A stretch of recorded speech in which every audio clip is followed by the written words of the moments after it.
Today's sponsor is Advancement Courses. Stay tuned at the end of the show for a special coupon for 20% off any of their grad level professional development courses.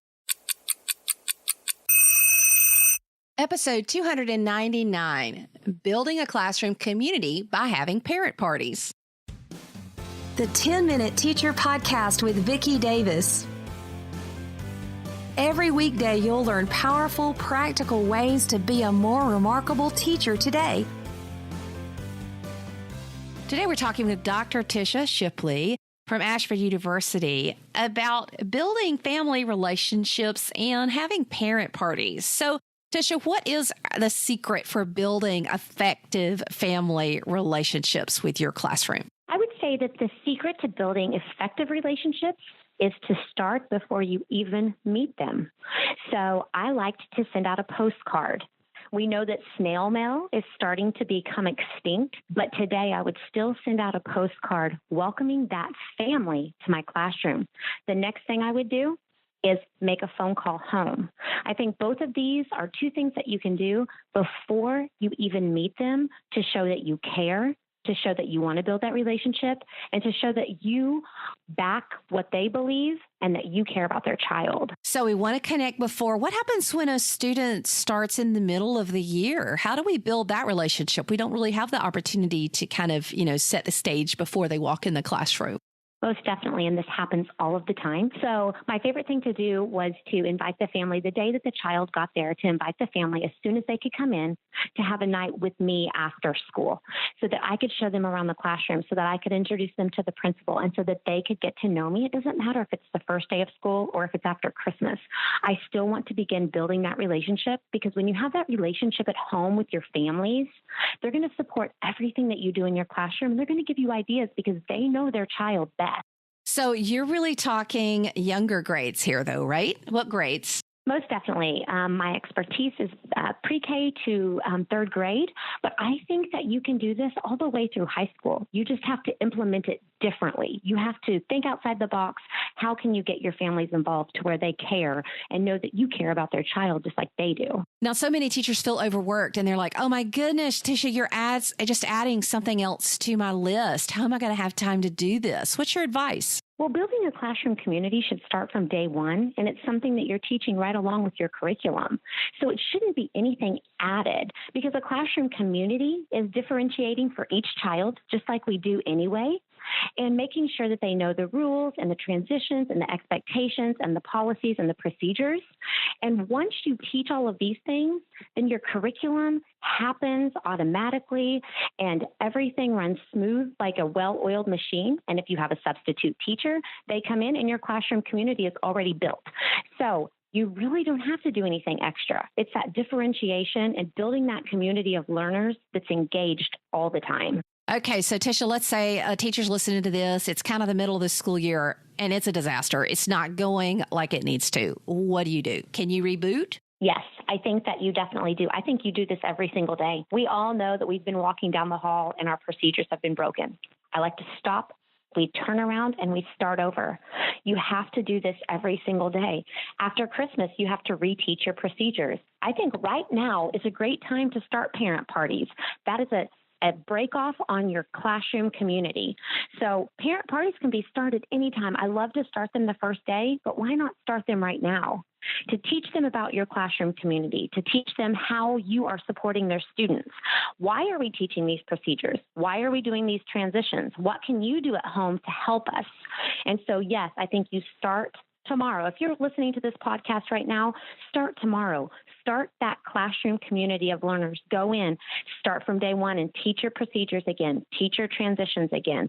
Give each child a job to perform as they come into the classroom. What is their responsibility in that classroom community? How can you get that child involved?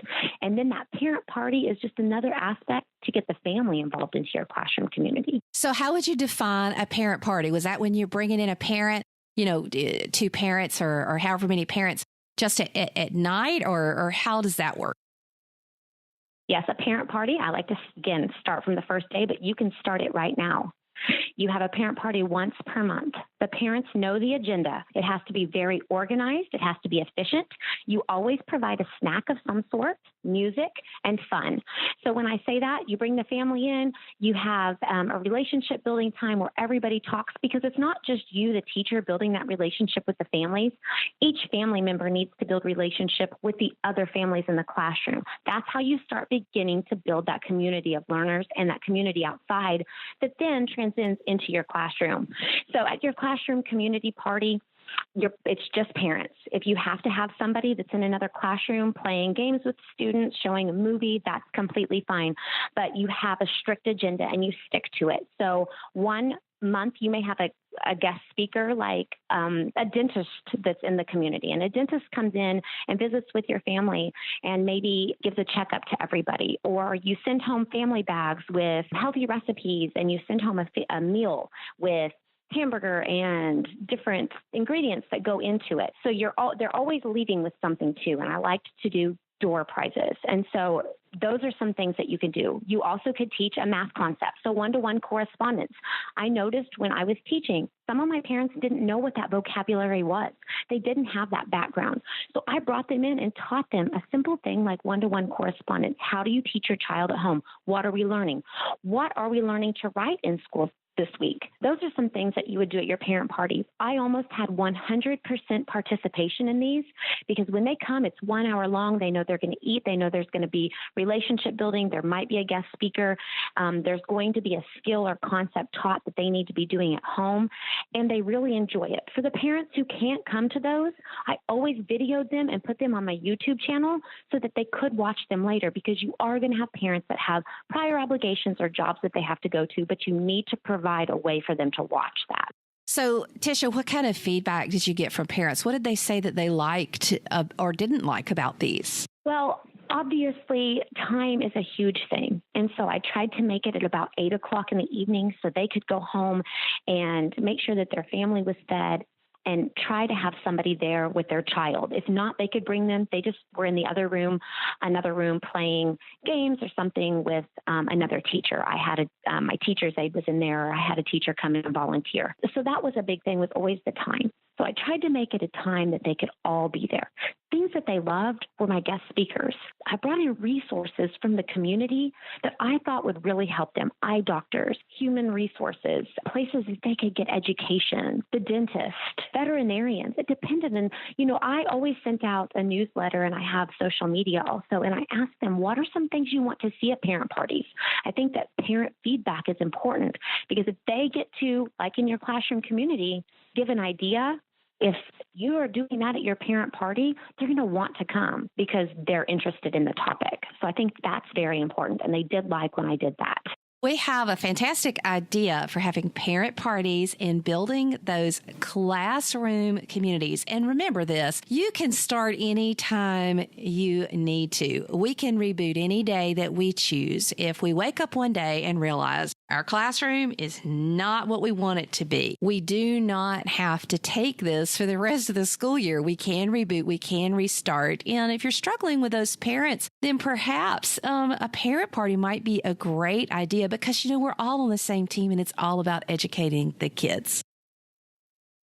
Need some great professional development? Today's sponsor, Advancement Courses, has more than 200 graduate-level online professional development courses for K-12 teachers. You can take these courses for continuing education, salary advancement, or recertification. And these courses have us teachers developing tangible resources to use in our classrooms immediately. Go now to advancementcourses.com/coolcat and use the code COOL20 at checkout to get 20% off any course. With this coupon, a 3 grad credit course is only $359. So go to advancementcourses.com/coolcat to learn more and use the coupon code COOL20. Never stop learning.